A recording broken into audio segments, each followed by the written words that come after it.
It's the state of the dungeon. It's a video that Rob does about his games. Yeah! Hello, ladies and gentlemen, boys and girls, children of all ages. I am Rob, and welcome to my State of the Dungeon address, tucked away in the lair of Omnicide here in my basement abode, where I run all these fun games and punish players for my amusement, and they thank me for it, which is great. So, at any rate, this was for the game that took place on the 22nd of August, 2021. The game was sort of 5th edition Dungeons & Dragons as played the GUI Cube way in the Darkest Dream campaign opener for the Red Star Rising.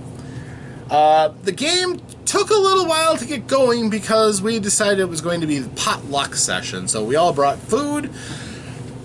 I got to make a couple of dishes out of the Heroes Feast D&D cookbook. I made bangers and smash from the Dwarven peoples, which was bangers, man, let's face it. And I also made a fruit fluff called Meal's End from the Elven section of the book, which, when you follow a direction step by step by step, delicious food can be made. And it was really good. One of our players, Greg, brought pistachio bread, which was nice. Neil brought a very nice, hearty rice pudding. And perhaps causing some of the problems, Chrissy brought dwarven flatbread, which was amazing with the brats that I made the bangers from. But she also brought mulled wine and some fantastic apple cider. The mulled wine may have played a part in some of the decision-making of the game. I'm not going to say for sure because I partook as much as anybody, but I think we all still had a lot of fun. So nobody got seriously inebriated, by the way. That is something that does not happen at my games, but it can serve to loosen things up a little bit. So, quite honestly, the group was already in the middle of the dungeon. They had already had encounters with the horrors of the arachnic revenants in the dungeon under the old well, just outside of the Hanataz camp. And perhaps picking up on something I might have suggested in the prior State of the Dungeon address, the group decided they wanted to take a rest. This would allow, of course, them to use their hit dice to replenish their hit points, maybe get back some abilities, allow Brandel to get a spell slot back. So, this was all good things to come. So they did take a short rest. They pulled back. Most of them pulled back in the opening under the well, just inside the dungeon area, so that they didn't have to be in the muck and everything. But it was still, they could see a little sunlight. They didn't have to worry too terribly much about encounters. And the one amongst them who was perfectly fine, that would be Glyn. He stayed apart from the group at the intersection, keeping an eye down the area that they hadn't explored yet to make sure nothing came in and surprised them. Which was a really smart idea. Nobody asked him to do it. He just did it on his own, which, good initiative, good thinking. And the group rested. There really weren't any complications. Glyn wasn't overly perceptive, so aside from the occasional scratching and scraping that they heard, and sharpening my nails on the side of the table for their amusement, they passed the hour, no problems. So they gathered back up again, and they were proceeding onward, deeper into the Dungeon Collective, when they came upon a little bit of an open space. It was a widening of the tunnel, about 40 feet across, and inside there were alcoves with silvered skulls in the alcoves. There were some symbols above the skulls, and there was a plinth with a bowl and a hole in the basin, and it had an inscription that said, give gold to gain that which is worth more than gold. So this compelled Crendon to drop a gold in. And suddenly the skulls animated, and they gave a cryptic series of clues that would prove to become useful down the road. It had to do with the arrangements of gods and goddesses on some sort of a display. And they recognized that the symbols above the skulls were unholy symbols of various evil gods.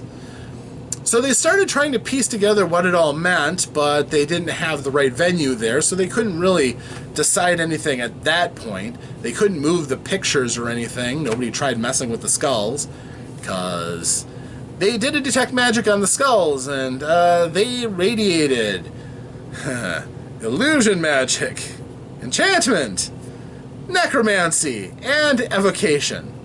The necromancy made sense because they're skulls. The enchantment made sense because it's magic that has lingered, hence enchantment. Illusion was for the speech, and evocation usually means something blows up. So they didn't want to mess with the skulls. So again, they're thinking. They're definitely looking at situations, working them out, working for the benefit of the group. I'm very proud how they're doing. So they continued on down the tunnel after they decided they have nothing more to learn from the skulls. They actually put 2 coins in to get the message twice so they could get it written down.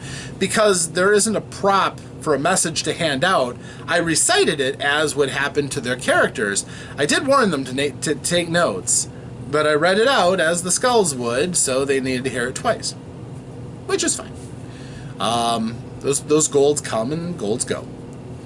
So continuing down a bit further, they found an opening in the wall, which led to a room, which is full of green, sticky webs, including some body-sized pods hanging down from the ceiling. Oh, and 2 more spiders. Oh, yeah.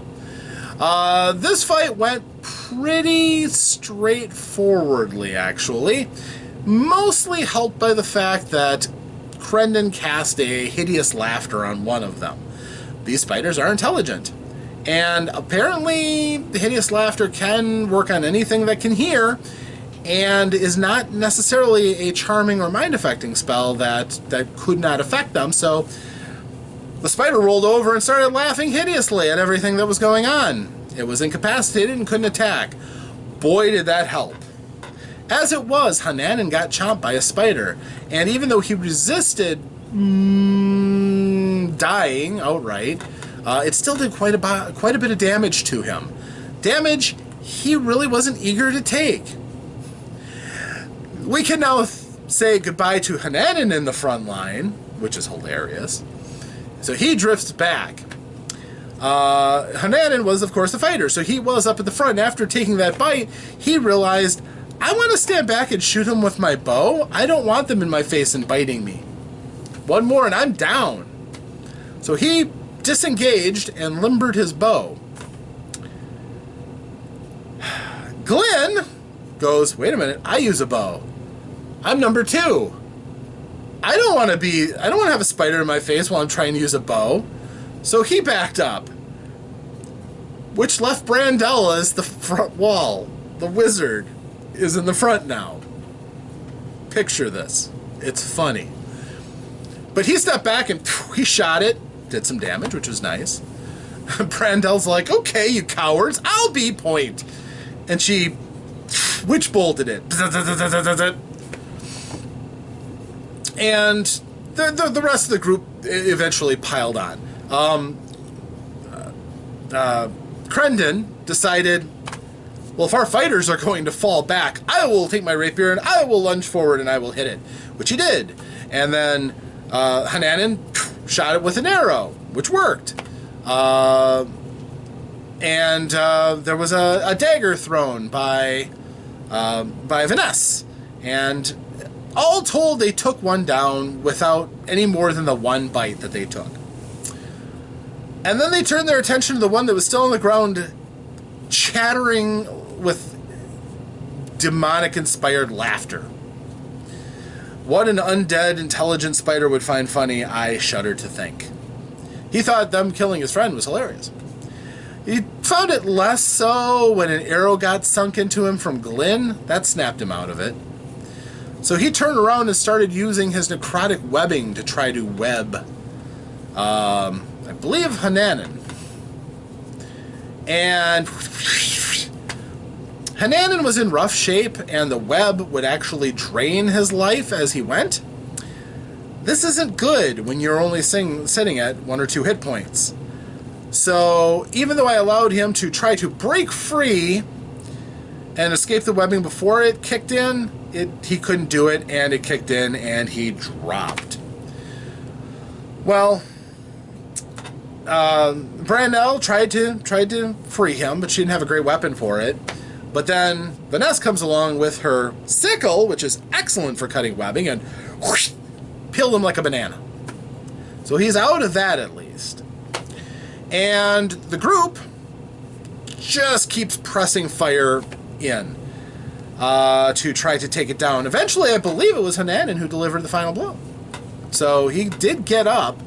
I wish I could remember how they got him up. How did you get him up? I didn't get him up. I killed one of them all by myself. Oh, that's right. Not by yourself. But yeah. Vanessa did deliver another death blow, so she maintains her position as the Spider Slayer. That's right. The first one got dropped by Hananan. The second one dropped Hananan. So, Hananan is in rough shape, but they do a medical check on him to stop him from dying.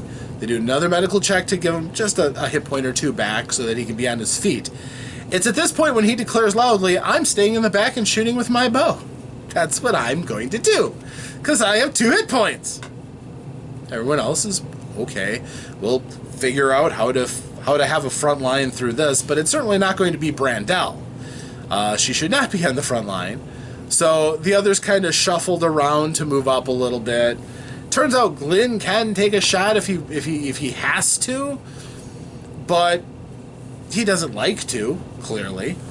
And Crendon can also serve pretty well. He's quite dexterous after all. Now remember, these are carnies. These aren't people who are walking around in heavy armor. So if you think they're having all these problems against what are just some giant undead spiders, they're nasty spiders and they're not wearing armor except for very light leather. So that's part of the problem.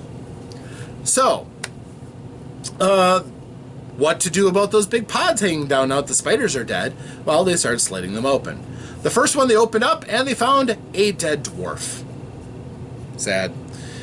Drained completely of blood and dead. However, he had a couple of nice things on him. He had some leather armor, which even though he's a dwarf, leather armor is basically a boiled breastplate and a little bit thicker padding along the arms and stuff.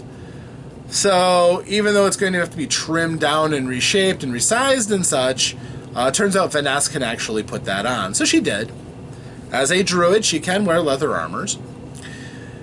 And he also had a little money, a silver flute, which of course Crendon took. And he also had a short sword, which I believe also Crendon took. And as they found out, no, this was Glynn who took this. And they found out that this is the first special item I think they've really gotten, which is, it is a Serric iron short sword, meaning that it is very well balanced. I think it has a +1 to hit because of the special mix of alloys and stuff. It's not magical, but it's a notch better. See, that's one of the things GUI Cube does. Not everything is just the things that you find that are special, especially at first level. It's not it's a +1 sword. No, it's a sword that gives a +1 to hit, so it is better in combat, but it's got a story to it. It's a reason why it's better. It's made of this special alloy that's description of it on the back and everything like that. And it comes with a card, which he now has as part of his character. If he fails to bring that card, his character doesn't have the item anymore. That's how that works. So, they found that. They opened another one. This one was kicking. The person inside was not dead. He was very happy to be released, though. It turns out that he's a furniture salesman from Darkenhaven, the big city that's not terribly far away. He was visiting the carnival to indulge his gambling tastes when the spiders got him and dragged him back to be nommed on. So they freed him, and even though he's very weak from a combination of blood loss and spider toxin, they were able to basically rouse him to the point where he's making a recovery. They sent him back to the bottom of the well, saying, "We'll take you up with us. Rest now, and when we're ready to leave, we'll get you out." The best deal that he was going to get, so he accepted, and there he was. So, as best as they could, they poked around in the webbing, and Crendon found a secret panel. Inside, he found a scroll. This was a nice scroll. Clerical scroll. Had a few wonderful spells on it, including neutralize poison and cure wounds. Now, the group had kind of decided that it would be kind of a waste right now to cast that cure wound spell on somebody, even though Hananan was down to just 1 or 2 hit points, because somebody else could be felled in a fight, and if he's standing back shooting his bow, he should be relatively safe. So they were going to hold off on that judgment for a time being, and instead press onward. Okay, fair decision. So they move forward down the hall, and they see another archway, which leads to another room. This one has a large giant spider nomming on the corpse of a cow. This is not an undead spider, this is just a normal spider, but still a nasty opponent. Well, it would have been. Except that Hananan decided he was going to pool all of his karma and all the beating that he had taken into one select arrow that he fired and just eyeballed it. Twunk, natural 20, through the eye, through the body, out the back end, dead spider. That's it. Nothing to say after that. It was a dead spider. Sometimes that happens. It had only so many hit points and he took it out in one shot. So, that wasn't a fight that really happened. And they got to go in, explore the room, and there's a statue of a necromancer. A local necromancer that they eventually kind of put 2 and 2 together and kind of figured out who he was. He was kind of a big deal back in the day until an adventuring group came in and settled his hash. But he apparently was raising an army of the dead to go and wreak havoc against the living, and this must have been somewhere near his base of operations. And weirdly enough, Glyn had a reaction when he was standing by the statue watching them search it. He kind of saw the face animate, and it said something to the effect of, "I'll be back to claim my place." Ooh, spooky. However, searching the statue, they did find a secret panel in the back side of it, which revealed a wizard scroll with some nice little spells on there. Many of them suitable for necromancy, like False Life. Fun spell. So, of course, Brandel pocketed that. They do have the capacity for others to use some of those spells, but at the same time, I believe Hideous Laughter is one of them, for instance. But even though they can cast it, she can write some of those into her spell book, so there'll probably be Brandel's unless something comes up that someone else would have a great need for it at a given time, which is fine. They also set the spider's webbing ablaze, but it was going to take a little while for it all to cook off, and they wanted to keep going into the dungeon and not stay in that now very smoky chamber, so they left. And going again further down the passage, they see that it ended at a doorway, and there was an additional hallway branching off from that point. Well, they looked down there, and they didn't see anything moving, but they kept hearing sounds of scraping. And they decided that they were going to go forward and through the door. Okay. So they go into the door and they find a room that absolutely none of them wanted to see, I guarantee it. It was a room with a bath that was steaming. The air was horrible smelling, acrid, humid because of the bath. And there was a ring of egg sacs. Oh, yeah. Glowing green egg sacs when they went in. This is some Aliens level horror stuff here. And as they started to move forward to deal with it, several of them hatched. Meaning now there's a clutch of these little horrors moving towards them. 7 of them. Well, the group dealt with it as they best could. The thing started shrieking in excitement at fresh food in front of them. As they moved forward, one of them got picked off, I believe, by, I think it was Glenn shooting one. Crendon tried taking a shot with his hand crossbow, missed. But then Brandel, using her apprentice's ring, burning hands. Crispy spiders. She rolled perfectly, and the spiders had no chance of surviving that shot. They died crisping all at once. Great! They killed them all in a single round. It was awesome. So what was left to do? Well, Hananan was going to put on his big fighter boots and start stomping his way through eggs. Squish, squish, squish, squish.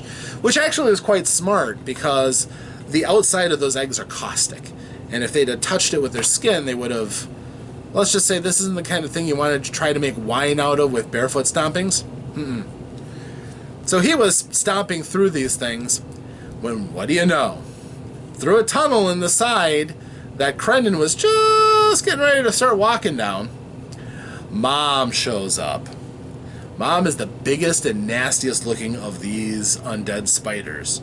She's huge, and she is the reason all these massive throngs of webs are around. And she sees Hananan foot deep in her babies. How do you think she's going to react? You're probably guessing right, because she immediately locks eyes on him, and he's the guy she's taking down. Well, the others didn't mind that so much. Brandel moves up, and she zaps it with some magic missiles. The others lend fire along to it, and I believe Crendon's tagged her with his rapier. But she ignored all that. She stomped through, and wham! She takes down Hananan with a single shot. It wasn't even close. He just drops. Now, she demonstrates that she's got higher armor class than anything they fought before. She is tough. She also ignores the first volley of damage that they throw into her. She's got a lot of hit points to absorb. Again, more than anything they fought so far. And as she demonstrates from her chomp on Hananan, her poison is still nasty too. Although he made a saving throw, he didn't take another death save from that. But yeah, things were starting to look a little grim. Brandel, again, I believe she unlocked another Witch Bolt into her, which she did not like very much. And that electrical connection was arcing. Vanessa went over and she pulled out the scroll. It was all they had left, and she used it on Hananan and whoa, rolled maximum. So, as I like to do whenever, healing does an exceptional job, especially to a lowly first-level guy, he was picked straight up by the power of the healing, his body bathed in radiance, and his wounds just washed away. The poison flushed out of his body in a cloud, and there he is standing hale and hearty before them all.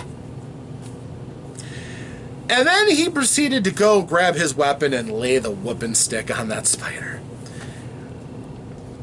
And by this time the others had teed off on it and done some respectable damage. Hananan takes his sword in both hands. And he chopped her head off. Honorable mention goes to Brandel, who again zapped it. Glynn hit her a couple of times with some choice arrows, doing quite a bit of damage. And Crendon tried sliding under her and stabbing underneath with his sword. It's a mixed bag. But, he inspired people to have success. He contributed, repeatedly. So, all told, they worked together quite well, and she died in only a couple of rounds. So she didn't have a chance to go through and repeatedly drop party members. So, yeah, they worked really well together. And again, Hananan got a killing blow, she dies, and everything is quiet. Cool. They won. Excellent. So after collecting themselves a little bit,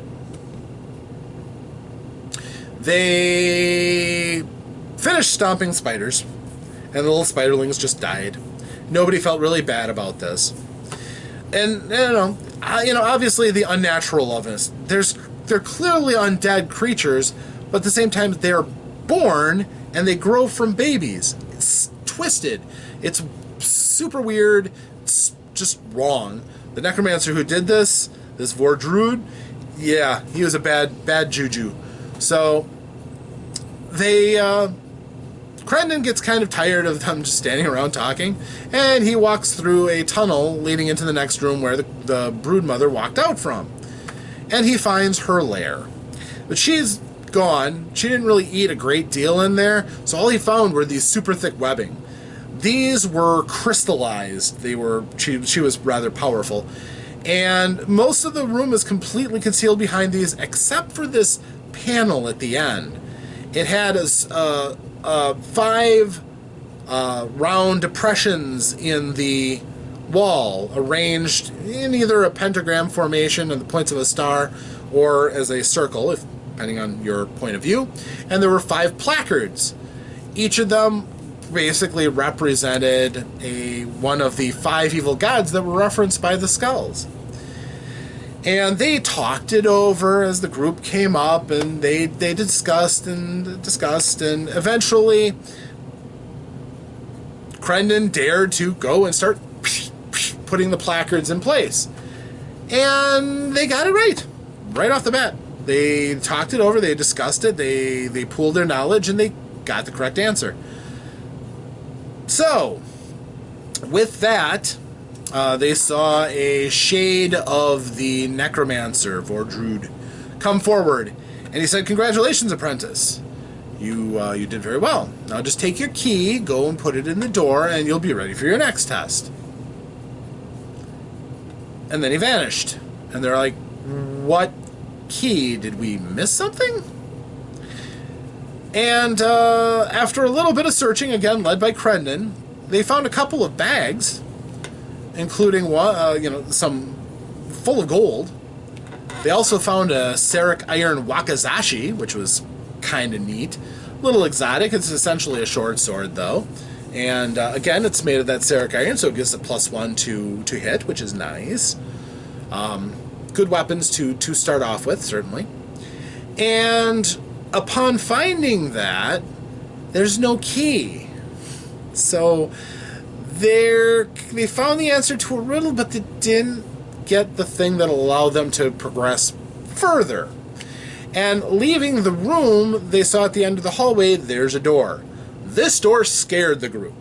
Okay, this has a horned demon's head leering out of it, and a round kind of a boss coming out from the door.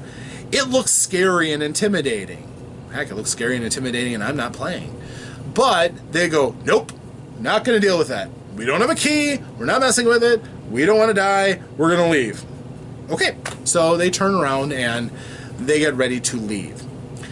They go back and they meet their new friend, who is still at the base of the well. He wasn't killed along the way or anything like that. They have completely purged this section. There are no more undead spiders or other horrors in here. Good on them. They found a nice haul, some good gold to start out with. Certainly they have an experience to talk about, and they found a couple of nice weapons which should help them out moving forward. I think more than anything else, though, I think they have a healthy respect for what their characters are lacking in terms of delving, and I think they're going to have some rather pointed questions for the elders on, can we wear armor when we go out? Because it seems like it hurts less when we wear armor. Or maybe investing in healing potions, something that they could walk around with and not rely on Vanessa necessarily to have those spells handy. I can't remember, but I'm also fairly certain that Crendon doesn't have a healing word, so he's not the heal doc for the group either. So going forward, if they're going to have some serious combats, they're going to need to think about how they're going to survive these kind of fights. Now that they know they can win, they just need to worry about what the next fight might be. If it's stronger, they're going to have to come up with some good tactics on how they're going to be able to share out the threat and maybe protect themselves against more danger than what they've got. So, That is what we've gone through so far. They have been able to scale back up the well, and they are back up outside the old well when we will start up next time. They have brought up the sickened and weakened furniture salesman who they've discovered, who is, of course, again, very grateful that they have rescued him. And there's a lot more yet to go. We are maybe a third to halfway along this adventure. So a couple sessions in, this is already becoming the longest thing we've done with this group. And it seems like everybody's enjoying it, which makes me deliriously happy. So, if you are following along because we are part of the GUI Cube experience, you're welcome. Keep on. We'll keep going forward. If you are in it because you're interested in the group, have Basement Still Gaming, well, you're very welcome to be here too. I am Rob, however, and I am, of course, as the Eternal Game Master, always reporting on these sessions, and I will see you the next time for my next State of the Dungeon address. Until then, farewell.